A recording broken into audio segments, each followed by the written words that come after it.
ದೊಡ್ಡಮನೆ ಕುಟುಂಬದಲ್ಲಿ ಈಗ ಡಿವೋರ್ಸ್ನ ಬಿರುಗಾಳಿ ಎದ್ದಿದೆ. ಸಾಕಷ್ಟು ಆರೋಪ, ಅಸಹನೆ ಯುವಯಿಂದ ಕೂಡ ಕೇಳಿ ಬರ್ತಾ ಇದೆ, ಹಾಗೆ ಅವರ ಪತ್ನಿಯಿಂದ ಕೂಡ ಕೇಳಿ ಬರ್ತಾ ಇದೆ. ಎರಡೂ ಕಡೆಯವರ ಪರವಾಗಿ ಅವರ ವಕೀಲರು ಮಾಧ್ಯಮಗೋಷ್ಠಿಯನ್ನ ಮಾಡಿ ಅನೇಕ ವಿಚಾರಗಳನ್ನು ನಿನ್ನೆ ಹೇಳಿದ್ದನ್ನು ನಾವು ಗಮನಿಸಿದ್ವಿ. ನಟ ಯುವರಾಜ್ ಕುಮಾರ್ ದಾಂಪತ್ಯದಲ್ಲಿ ಬಿರುಕು ಬಿಟ್ಟಿದೆ. ವಿಚ್ಛೇದನ ಕೋರಿ ಕೌಟುಂಬಿಕ ನ್ಯಾಯಾಲಯಕ್ಕೆ ಈಗಾಗಲೇ ಅರ್ಜಿಯನ್ನು ಕೂಡ ಸಲ್ಲಿಕೆ ಮಾಡಲಾಗಿದೆ. ಹೆಂಡತಿಯಿಂದ ನನಗೆ ಮಾನಸಿಕ ಕಿರುಕುಳ ಅನ್ನೋದು ಯುವ ಪರ ವಕೀಲರು ಸಲ್ಲಿಸಿರುವಂತಹ ಅರ್ಜಿಯಲ್ಲಿ ದಾಖಲಾಗಿರುವಂತಹ ಮಾಹಿತಿ. ಅಗೌರವ, ಮಾನಸಿಕ ಕ್ರೌರ್ಯ ಅಂತ ಅರ್ಜಿಯಲ್ಲಿ ಉಲ್ಲೇಖಿಸಲಾಗಿದೆ. ಇತ್ತ ಶ್ರೀದೇವಿಯಿಂದ ಯುವರಾಜ್ ಮೇಲೆ ಗಂಭೀರ ಆರೋಪ ಕೇಳಿಬರ್ತಾ ಇದೆ. ಕುಟುಂಬದ ಜೊತೆ ಸೇರಿ ನನಗೆ ಅನ್ಯಾಯ ಮಾಡಿದ್ದಾರೆ ಅಂತ ಶ್ರೀದೇವಿಯವರು ಆರೋಪವನ್ನು ಮಾಡಿದ್ದಾರೆ.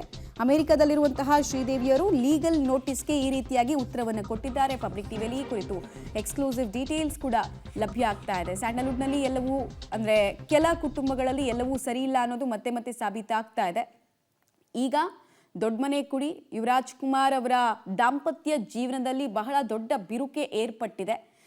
ಪ್ರೀತಿಸಿ ಮದುವೆ ಆಗಿದ್ದಂತಹ ಜೋಡಿ ಈಗ ನಾನೊಂದು ತೀರ ನೀನೊಂದು ತೀರ ಅನ್ನೋ ಪರಿಸ್ಥಿತಿಗೆ ಬಂದು ತಲುಪಿದ್ದಾರೆ. ಇನ್ಫ್ಯಾಕ್ಟ್ ಅಸಹನೀಯ ಮಾತುಗಳು ವ್ಯಕ್ತ ಆಗ್ತಾ ಇದೆ ಎರಡೂ ಕಡೆಯಿಂದ. ಇದು ಬಹಳ ಕನ್ಸರ್ನಿಂಗ್. ಅಂದರೆ ಸಪ್ರೇಷನ್ಗೆ ಬಯಸೋದು ತಪ್ಪಲ್ಲ, ಬಟ್ ಸಪ್ರೇಷನ್ ಆಗೋಕ್ಕೆ ಮುಂಚೆ ಆಡುವಂತಹ ಮಾತು, ಆಮೇಲೆ ಸಪ್ರೇಷನ್ ಆಗುವಂತಹ ರೀತಿ, ಒಬ್ಬರ ಮೇಲೆ ಮತ್ತೊಬ್ಬರು ಮಾಡುವಂತಹ ಆರೋಪ ಇದೆಯಲ್ಲ, ಇದು ಬಹಳ ಸಾರ್ವಜನಿಕ ವಲಯದಲ್ಲಿ ಕೂಡ ಇಂಪ್ಯಾಕ್ಟ್ ಮಾಡಬಹುದಾದಂತಹ ವಿಚಾರ. ಸದ್ಯಕ್ಕೆ ಯುವರಾಜ್ ಕುಮಾರ್ ಹಾಗೂ ಅವರ ಪತ್ನಿ ಡಿವೋರ್ಸ್ನ ಕಾರಣಕ್ಕೆ ಸುದ್ದಿಯಲ್ಲಿರೋದಕ್ಕಿಂತ ಡಿವೋರ್ಸ್ ಯಾಕೆ ತಗೊಳ್ತಾ ಇದ್ದೀವಿ ಅನ್ನೋ ವಿಚಾರಕ್ಕೆ ಸಂಬಂಧಪಟ್ಟಂತೆ ಕೊಟ್ಟಿರೋ ಸ್ಪಷ್ಟನೆ ಇದೆಯಲ್ಲ, ಅದು ಬಹಳ ಕನ್ಸರ್ನಿಂಗ್ ಅಂತ ಅನಿಸ್ತಾ ಇದೆ.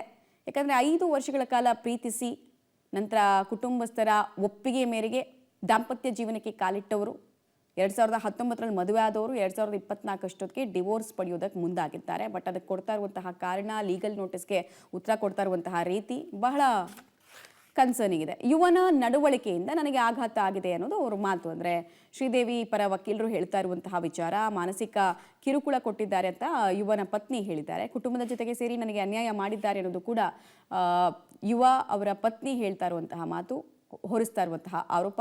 ನಿಂದನೆ ಹಾಗೂ ಅಪಮಾನವನ್ನು ನಾನು ಅನುಭವಿಸಿದ್ದೀನಿ. ಈ ದಾಂಪತ್ಯ ಜೀವನದಲ್ಲಿ ಇದೆಲ್ಲ ನಾನು ಅನುಭವಿಸಿದ್ದೀನಿ.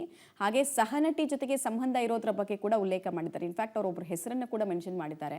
ಸಹನಟಿ ಜೊತೆ ಸ್ನೇಹಕ್ಕೆ ಮೀರಿದ ಸಂಬಂಧ ಇದೆ ಅನ್ನೋದು ಗಂಭೀರ ಆರೋಪ. 1 ವರ್ಷದಿಂದ ಸಹನಟಿ ಜೊತೆಗೆ ವಿಪರೀತವಾಗಿ ನಂಟನ್ನು ಹೊಂದಿದ್ದಾರೆ ಯುವ ಅನ್ನೋ ಆರೋಪ. ಕಳೆದ ಡಿಸೆಂಬರ್ನಲ್ಲಿ ನನಗೆ ಈ ವಿಷಯ ಗೊತ್ತಾಗಿದೆ ಅಂತ ಹೇಳಿದ್ದಾರೆ. ಅಂದರೆ ಡಿಸೆಂಬರ್ನಲ್ಲಿ ವಿಷಯ ಗೊತ್ತಾಗಿದ್ರು ಆಲ್ಮೋಸ್ಟ್ 6 ಮಂತ್ಸ್ ಆಗ್ತಾ ಇದೆ. ಮನೆಯಿಂದ ನನ್ನನ್ನು ಹೊರಗೆ ಹಾಕಿದ್ದಾರೆ ಬಲವಂತವಾಗಿ ಅನ್ನೋದು ಕೂಡ ಶ್ರೀದೇವಿ ಅವರ ಮಾತಾಗ್ತಾ ಇದೆ. ಯುವ ಮನೆಗೆ ಆ ಸಹನಟಿ ಬಂದು ಹೋಗ್ತಾ ಇದ್ದಾರೆ. ಮೋಸ ಮಾಡಿದ್ದಾನೆ, ನಂಬಿಕೆ ದ್ರೋಹ ಮಾಡಿದ್ದಾನೆ, ನನ್ನನ್ನು ಕತ್ಲೆಯಲ್ಲಿ ಇಡೋ ಕೆಲಸವನ್ನು ಮಾಡಿದ್ದಾನೆ ಅನ್ನೋದು ಶ್ರೀದೇವಿ ಅವರು ಮಾತಾಗ್ತಾ ಇದೆ. ಸಹನಟಿ ಜೊತೆಗೆ ಅಫೇರ್ನ ಕಾರಣಕ್ಕೆ ಇವತ್ತು ದಾಂಪತ್ಯ ಜೀವನದಲ್ಲಿ ಬಿರುಕು ಬಂದಿದೆ ಅನ್ನೋದು ಶ್ರೀದೇವಿ ಅವ್ರ ಮಾತು. ಸಹನಟಿ ಜೊತೆಗೆ ಹೋಟೆಲ್ನಲ್ಲಿ ನನ್ನ ಕೈಯಲ್ಲೇ ರೆಡ್ ಹ್ಯಾಂಡ್ ಆಗಿ ಸಿಕ್ಕಿಬಿದ್ದಿದ್ದ ಅನ್ನೋದು ಕೂಡ ಆಕೆಯ ಮಾತಾಗ್ತಾ ಇದೆ. ನಾನು ಯಾವುದೇ ಆರ್ಥಿಕ ನಷ್ಟವನ್ನು ಉಂಟು ಮಾಡಿಲ್ಲ, ಹಣಕಾಸು ವಿಚಾರದಲ್ಲಿ ವಂಚಿಸಿಲ್ಲ ಅಂತ ಕೂಡ ಶ್ರೀದೇವಿಯವರು ತಮ್ಮ ಮೇಲೆ ಬಂದಿರುವಂತಹ ಆರೋಪಕ್ಕೆ ಅದು ನಿರಾಧಾರ ಅಂತ ಹೇಳ್ತಾ ಇದ್ದಾರೆ. ನನ್ನ ಒಡವೆಗಳು ಈಗಲೂ ಕೂಡ ಅವನ ಮನೆಯಲ್ಲೇ ಇದೆ, ಆ ಚಿನ್ನಾಭರಣಗಳೇ ಕೋಟ್ಯಾಂತರ ರೂಪಾಯಿ ಬೆಲೆ ಬಾಳುತ್ತೆ ಅಂತ ಕೂಡ ಹೇಳಿದ್ದಾರೆ.